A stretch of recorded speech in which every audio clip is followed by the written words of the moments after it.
my man's was trying to kill somebody. And she like, are you crazy? What is your deal? And he tell her, it's you. If you wasn't in my life, I would never have these issues. Oh, bro, you was a big man boy. It was ridiculous how much of seventh grade level of intelligence was being shown here. I cannot believe this man is acting like this because he likes somebody. Let's get into it. We just saw him do the whole courageous salsa dance, and everybody was getting hurt, dying. He runs away. Like, boy, take off running because he actually got feelings for her. And this is the whole premise of the episode, and I'm so mad about it. I ain't gonna lie to you. He got feelings for her. He don't want to have feelings for a lowly human. That's what he call her. And he mad the entire episode. So we get into the next scene. He's doing his director stuff, and he not paying attention at all. She talking old girl that's not gonna get picked. She is mad about like she feels she worried about the old girl about Dohei. And so she's playing all that. He come in. She's trying to figure out why he ran away. Everybody know why he ran away. He in love, girl. He just don't want to admit it yet. So then she said, "I'm about to go over there one more time. I'm about to be ignorant for him one more time." And then they gave us this bird chest scene. And then she went over there, met Crazy finally, and they both pulled weapons on each other per usual because they got to fight. And luckily they got past all that. She was up in there messing around, looking at stuff, messing with his stuff. He come out. He like, what you doing in my house, girl? She ain't say nothing. They then decide to have old girl come in and have another scene where she pretends like she's his girlfriend. Not working. Didn't really work. Never would work because he don't care. He ain't gonna spare no feelings anyway. So then she asked, who is that? He said, none of your business. She was talking to him about stuff, and he like, girl, get out. I don't want you here. I left because I didn't want to be around you. I'm gonna be a jerk because I didn't want to be around you. But basically, he still ended up calling his friend to say, make sure she get home safe because he obviously likes her. Oh my god. Why they even make this the plot line? Anyways, we get more of weird guy, this crazy son. He ends up he's in therapy, but he ends up murdering his therapist, it looks like, or his doctor. Don't know if it's a doctor or therapist. But then you can see his daddy also conniving. He basically manipulate these board members to vote for him, and he to be this chairman while though he gets married before she gets married. So the person in between intermediary. I can't say that word. Well, I don't know why I can't say it. This is crazy killing the doctor. Then we get more scenes of him and his daddy talking about nothing. This lady, she was finna. I don't know. I think she was getting pleasure of listening. I think she got audio of her dying. The whole family weird. I'm not gonna lie, but that's what it looked like. She had audio of my dudes dying, and she was listening to it, and I don't know. She was just weird, acting weird with it. But then Dohee finds the old, I think, a blouse that she had on that night of when they were doing their salsa dancing. She throws that away. We cut to him. He's basically all over the place. He can't keep it together. He's in love. So he all over the place. Old girl getting mad at him because he not paying attention. They had a little spat. Then we move into the murderer guy talking to someone about getting Dohee out of here.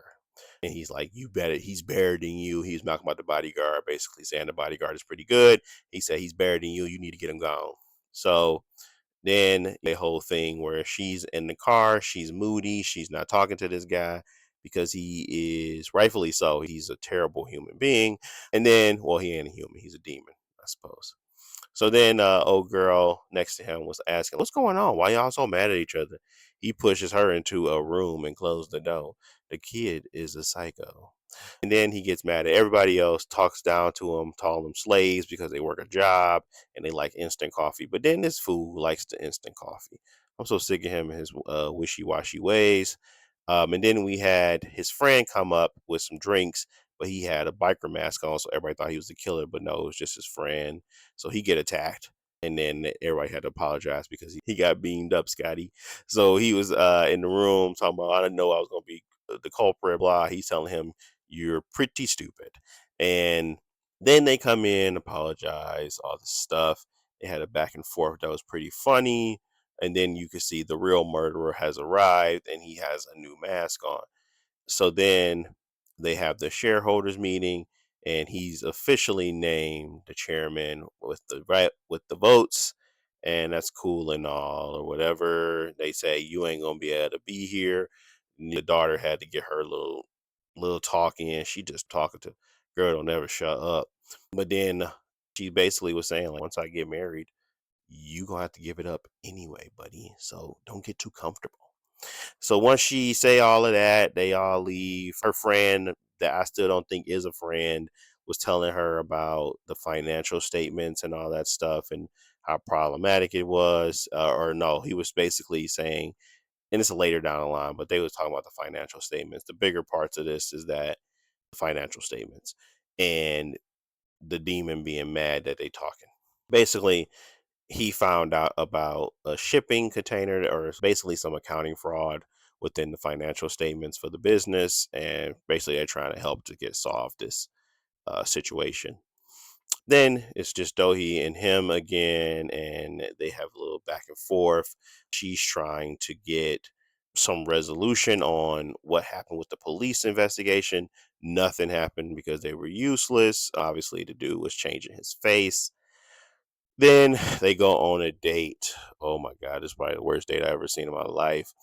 It was with the new prospect for the marriage, which she still ends up like this whole scene was terrible. Go watch it for yourself, but the scene was atrocious. The dude was ignorant and pretty disgusting. He made him actually, he made the lobster come to life and claw him in the face, though. That was pretty funny. But she still ended up saying, I'm going to get you married to you in 2 hours. So then the demon gets even more upset. He's frustrated, talking about, I don't want to be a part of this, blase. So he tried to run off and find the killer fast by using the powers. He said, faster I can get done with this, the faster me and you can be apart, because he's so angry that he has feelings for this woman anyways. So she's like, boy, what is you doing? He about to kill the mobster or the minion. And she like, stop it, I don't even know what you're doing. She tell you, I'm not finna do this with you. Blase, they had a whole meltdown because my man's was trying to kill somebody. And she like, are you crazy? What is your deal? And he tell her, it's you. If you wasn't in my life, I would never have these issues. Oh, bro, you was a big man boy.